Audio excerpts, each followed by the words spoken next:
In the winter of 1956, British drivers queued at petrol stations with ration books in their hands. Not because of a war, because of a canal. What followed from that moment would produce one of the most influential automobiles in the history of the world. A car so small it seemed like a joke. A car so cleverly designed it changed how every small car would be built for the next 50 years. A car that was born from desperation, sold at a loss, adopted by celebrities who had no practical reason to own it, and driven to motorsport victories that stunned the racing establishment. The Mini was not supposed to become any of those things. It was supposed to solve an emergency. Britain in the mid-1950s was a country still catching its breath. The Second World War had ended 11 years earlier, but the financial weight of rebuilding had not lifted easily. Rationing for some goods had only ended in 1954. The country had won the war but emerged from it exhausted, in debt, and increasingly aware that its position in the world had changed in ways that could not be reversed. Into that fragile recovery came an oil supply chain that was dangerously dependent on a single route: the Suez Canal, which connected the Persian Gulf to the Mediterranean and carried roughly 2/3 of Europe's oil supply. For Britain, the canal was not just a trade route. It was the artery through which fuel reached the country that ran its factories, heated its homes, and powered its vehicles. In July 1956, Egyptian President Gamal Abdel Nasser nationalized the Suez Canal, which had been operated by a joint British-French enterprise since its construction in 1869. The British government, along with France and Israel, responded with military action later that autumn. The operation failed under American and Soviet political pressure, and British forces were forced to withdraw in humiliation. The canal itself was blocked by ships the Egyptians had deliberately scuttled, closing it to traffic for 5 months. The consequences at British petrol stations were immediate and concrete. The supply route was severed. Tankers that had taken 2 weeks to reach Britain from the Middle East through the Suez Canal now faced a journey more than 5,000 miles longer, routed around the Cape of Good Hope. Less oil arrived. What did arrive cost more. The British government introduced petrol rationing in December 1956. It lasted until May 1957. Drivers lined up at post offices to collect coupon books. Each book allowed a carefully limited allocation of fuel. Signs went up outside garages across the country indicating exactly how much or how little petrol remained. Those who still owned large, thirsty cars watched their fuel allocations disappear quickly. For many, the practical question was not which car to drive. It was whether to drive at all. While Britain's heavy sedans sat unused, something else was happening on its roads. German three-wheeled bubble cars, cramped, noisy, mechanically strange vehicles that could squeeze 40 miles from a single gallon of fuel, were appearing in growing numbers. British motorists who had once dismissed these machines as curiosities were now watching them pass by and making different calculations. Sales of small cars in the 900 to 1,000 cubic centimeter class quadrupled between 1956 and 1957. Sales of larger vehicles collapsed. At the British Motor Corporation's headquarters in Birmingham, a man named Leonard Lord was watching all of this with something between alarm and fury. Leonard Lord ran BMC the way his surname suggested he believed it should be run. He was blunt, decisive, and not given to careful deliberation when he felt a situation required action. He had built BMC from the merger of Austin and Morris in 1952 into Britain's largest vehicle manufacturer. He was proud of what British engineers could produce, and contemptuous of what he considered beneath acceptable standards. The bubble cars irritated him deeply. In his view, they were dangerous, uncomfortable, barely fit for the road, and, most importantly, they were capturing British customers while his own company sold nothing in that segment of the market. BMC had a designer on staff who Lord believed was capable of solving this problem. His name was Alec Issigonis, and his history was not simple. Issigonis had been born in 1906 in Smyrna, a port city on the Aegean coast that is now called Izmir, in Turkey. His father was Greek but held British citizenship. His mother was from Bavaria. When he was 16, British subjects were evacuated from Smyrna by the Royal Navy as the Greco-Turkish War approached its end. His father died shortly after the evacuation. Alec and his mother arrived in Britain in 1923 with almost nothing and began again. He studied engineering in London, failing his mathematics examinations 3 times, which he later described as proof that pure mathematics was the enemy of creative thinking. He joined Morris Motors in the 1930s, developed a reputation for original mechanical thinking, and eventually designed the Morris Minor, which became the first British car to sell over 1 million units. When Morris and Austin merged in 1952 to form BMC, Issigonis left for a brief and ultimately unsuccessful period at a company called Alvis, where a project he was developing proved too expensive to manufacture. Lord brought him back to BMC at the end of 1955, giving him a wide mandate to develop a new family of cars. Issigonis had been working through several projects when the Suez Crisis changed everything. At the end of 1956, Lord summoned Issigonis and delivered a directive that was not a request. He wanted the smallest of the 3 projects Issigonis was developing, a true small car, not a modified version of something else, to be prioritized and accelerated immediately. The bubble cars had to be answered. Britain needed fuel economy. BMC needed a product. Issigonis later recalled his reaction to the German bubble cars clearly. He said he refused to copy them. His view was that a real car needed 4 wheels, 4 seats, and proper engineering. Whatever BMC built would not be a compromise. It would be a small car that worked the way a real car should work, but achieved fuel economy through fundamental engineering rather than by sacrificing everything that made a vehicle useful. What he designed in the months that followed was, on its surface, deceptively simple, but the ideas inside it were unlike anything that had been built for mass production before. The problem Issigonis was trying to solve was geometric. Every small car built according to conventional wisdom in the late 1950s gave most of its interior length to the engine, the gearbox, and the mechanical systems necessary to transmit power to the rear wheels. By the time you subtracted all of that from a small vehicle, what remained for passengers was modest at best. Issigonis did not simply make the car smaller. He reorganized what went inside it. He turned the engine sideways. By mounting the 4-cylinder engine transversely across the front of the car rather than lengthwise, he immediately reclaimed the space that a conventional engine would have consumed along the axis of the vehicle. He went further. He placed the gearbox directly beneath the engine block, sharing the same oil, which was an unconventional arrangement, but one that eliminated the separate gearbox casing that would otherwise have extended the front compartment further. He moved the wheels out toward the very corners of the car to maximize the wheelbase within the overall length, and used a simple rubber cone suspension system that was compact and effective. The result was a car that measured 10 feet from front to rear, about 3 meters, and yet could carry 4 adults with reasonable luggage space. Around 80% of the car's floor area was available for passengers and cargo. In conventional small cars of the era, that number was far lower. A working prototype was running by October 1957. Leonard Lord was taken for a drive around the Longbridge factory complex shortly afterward. The documented account of what followed records that he examined the car, considered what he had seen, and instructed Issigonis to build it. There were critics at BMC who thought the engineering was too complex and too expensive for a car at this price point. The manufacturing process required precision at a level that would be difficult and costly to sustain.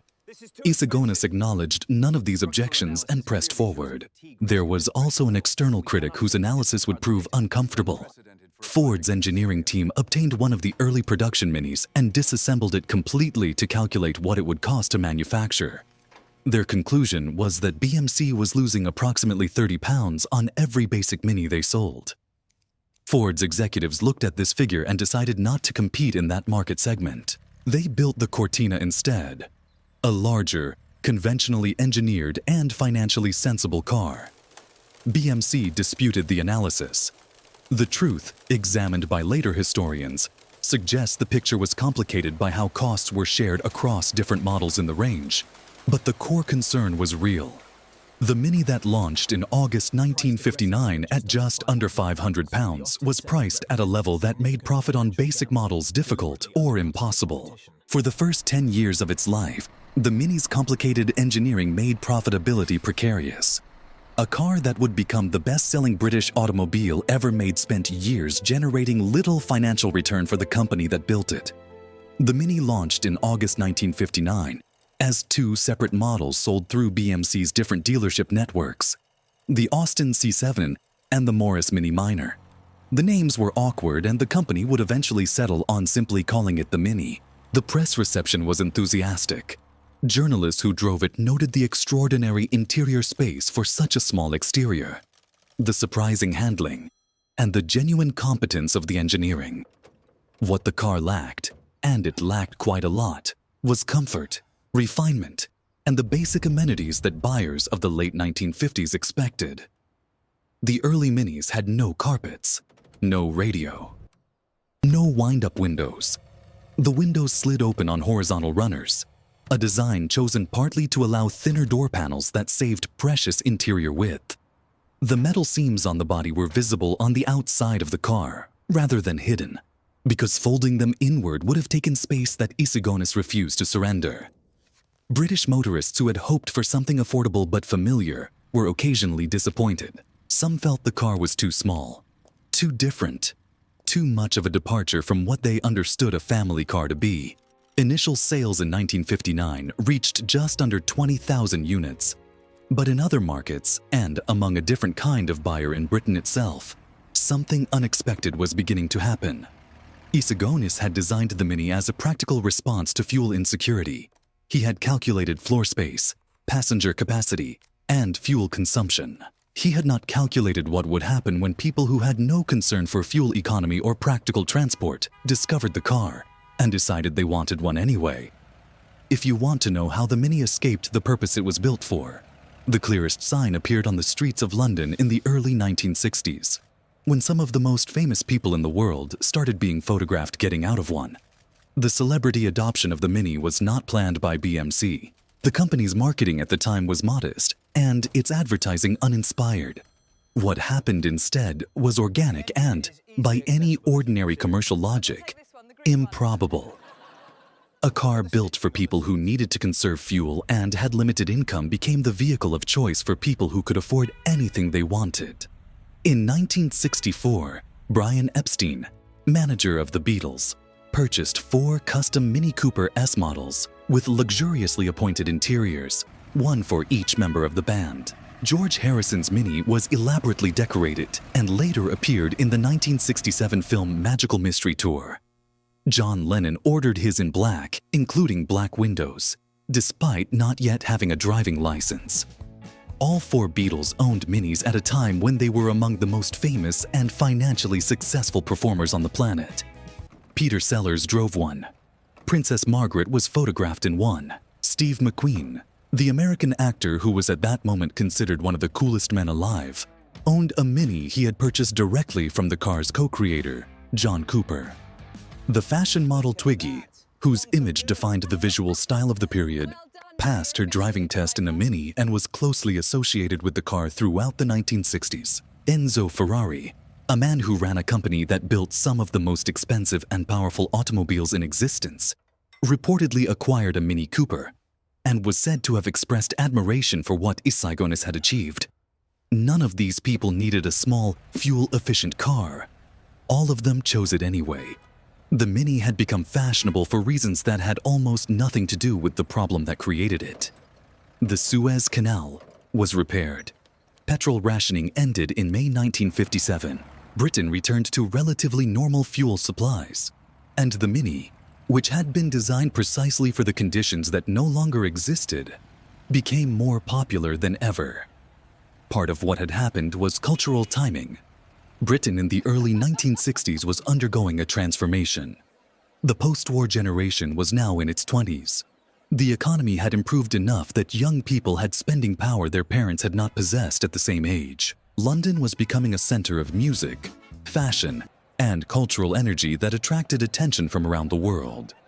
The mood favored things that were modern, irreverent, compact, and classless. The Mini fit that mood precisely.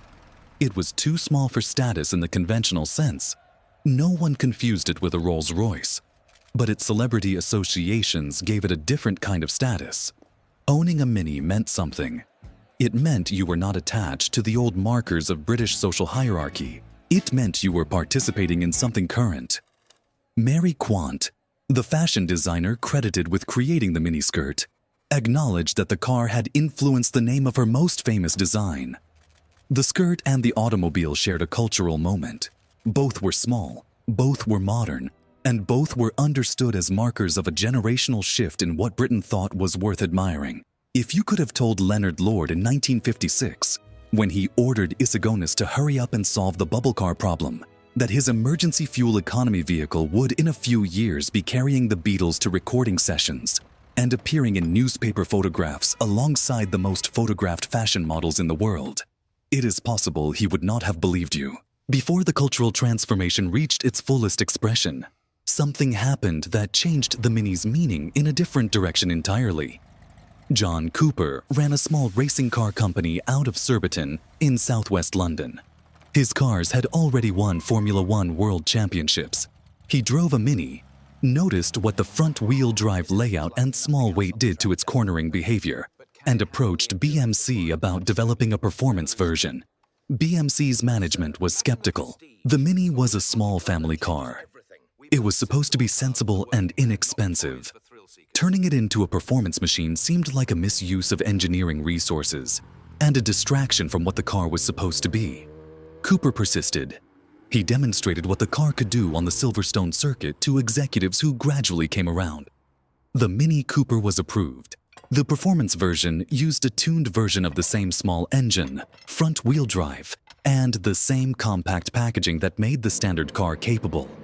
What it added was significantly improved engine output, better brakes, and handling that, on the right surface, could embarrass far larger and more powerful vehicles. The surface in question turned out to be snow-covered mountain roads in the south of France.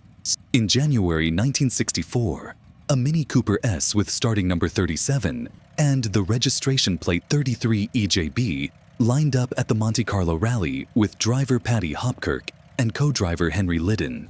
277 cars entered that year's rally, including a Ford Falcon with a V8 engine, producing vastly more power than the Cooper S's approximately 90 horsepower. On the penultimate stage of the rally, a night run over 24 kilometers of ice and hairpin bends, known as the Col de Turini near the French Alps, the Mini Cooper S was in its element.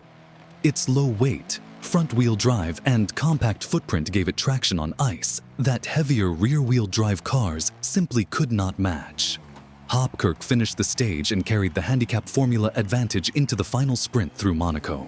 He crossed the finish line 17 seconds behind the outright fastest time set by Ljungfeldt's Falcon, but the handicap calculation put the Mini in first place overall.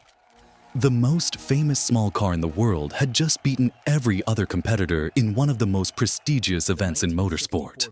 The following year, Timo Mäkinen repeated the victory. In 1966, 3 Mini Cooper S cars finished first, second, and third, before being controversially disqualified over a dispute about headlamp specifications that was widely regarded as an attempt to prevent the British car from dominating French motor racing.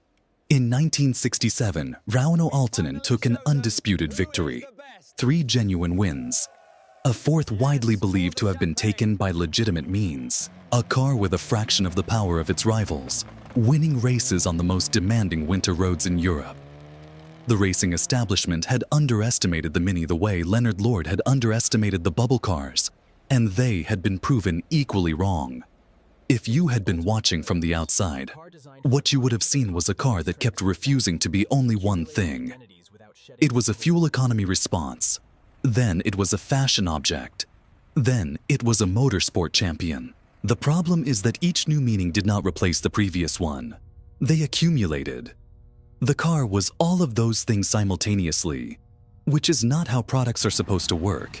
And if you want to understand just how far the Mini had traveled from the engineering offices at Longbridge, you need to go to Turin, Italy, in the spring of 1969. The Italian Job was a British film about an audacious gold heist executed in the streets of Turin.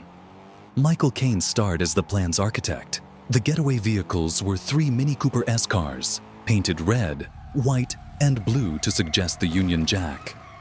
The chase sequence that followed, through shopping arcades, down stone staircases, across rooftops, through Coventry's recently laid sewer pipes dressed to look like Turin's infrastructure, became one of the most celebrated car sequences in cinema history. Troy Kennedy Martin, who wrote the script, later explained why the Mini had to be the car. He described it as classless, quick, and possessing a kind of cheerful irreverence that matched what he was trying to capture about Britain in that moment. The Mini was not taking itself seriously. Neither was the film. BMC, characteristically, was not particularly cooperative during production. The company sold the film crew 6 Minis at trade price and left them to source the remaining 25 on the second-hand market in Switzerland. The Fiat Corporation, by contrast, enthusiastically assisted because the film was set in their city, and their factory grounds were made available for stunt practice. The film was not a commercial success in the United States.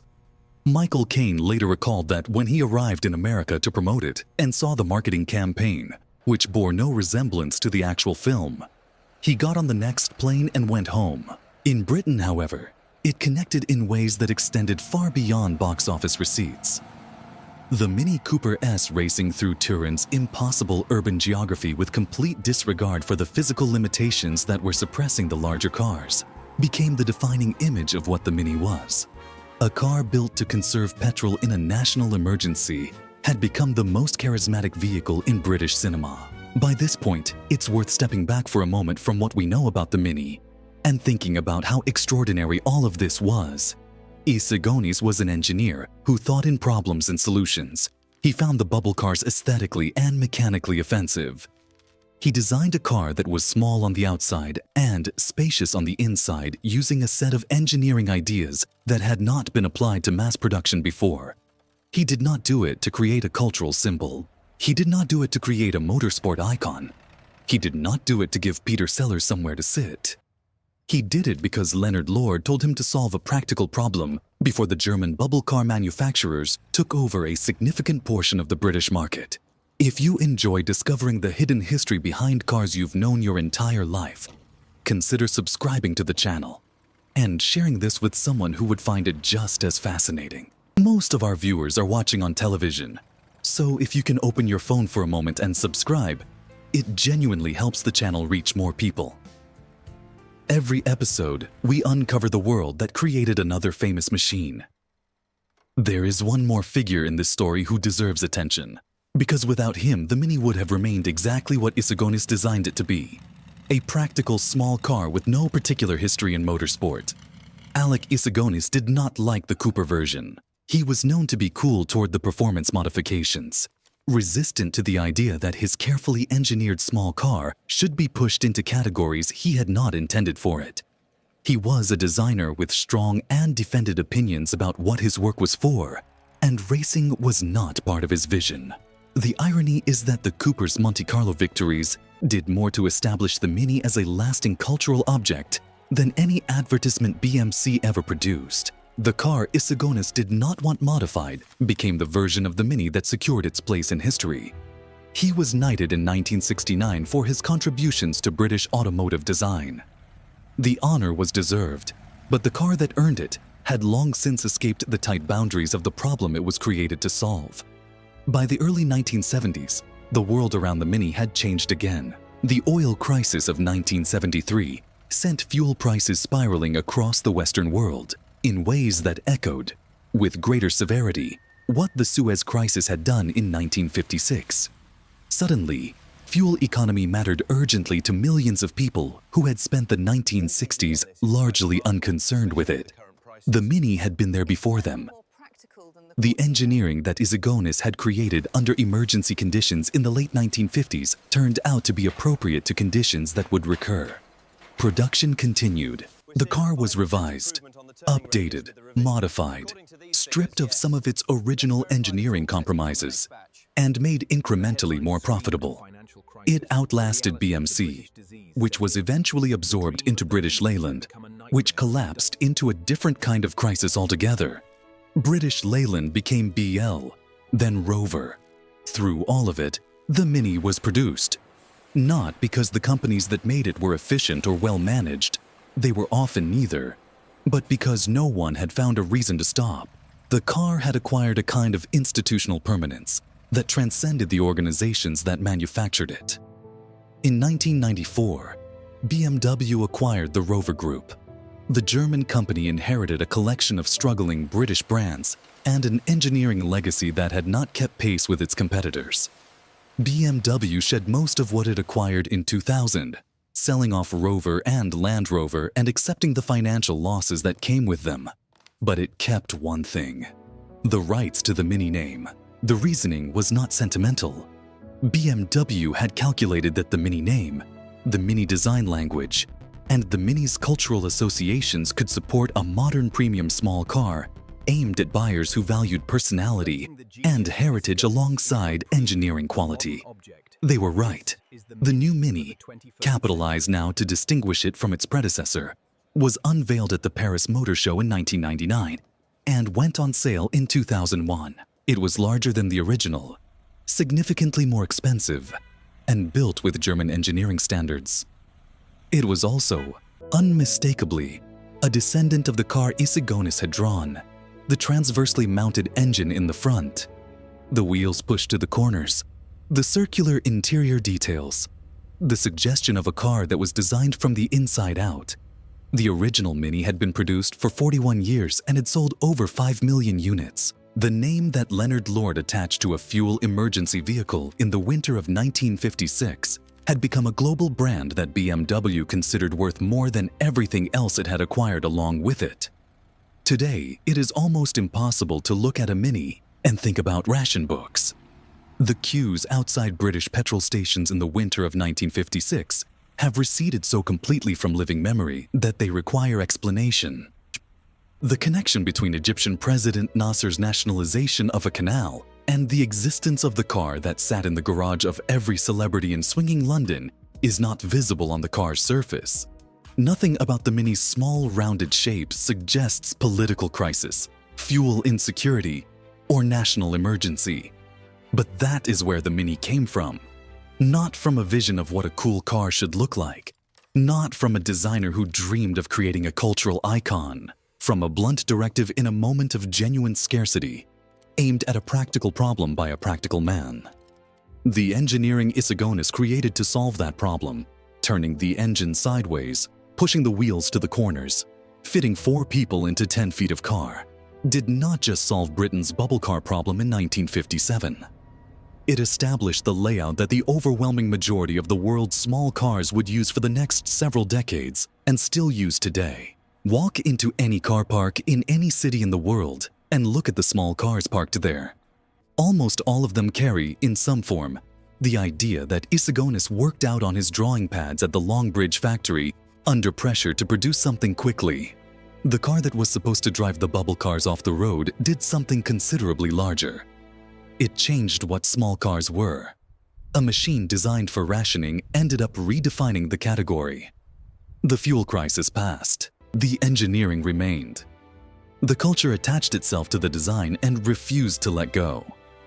The same car that kept a ration book Britain moving through a difficult winter appeared, a decade later, in the most famous heist movie in British cinema history. There is a specific irony at the center of the Mini's story that its original creators could not have planned for. The car that exists because Britain ran out of fuel became, of all things, a symbol of freedom. Small, nimble, quick, and answerable to no one, racing down the streets of Turin with the gold in the back. The Mini was not the only famous machine born from the kind of pressure that forces engineers to solve problems they weren't expecting. A little more than a decade earlier, on the other side of the Atlantic, a completely different kind of vehicle had also been designed under emergency conditions, also for temporary purposes, and also ended up becoming something its creators never fully anticipated. That vehicle was built for a different war, on different roads, for different reasons. But the story of what it became is just as strange as the one you've been watching. That story is the Jeep.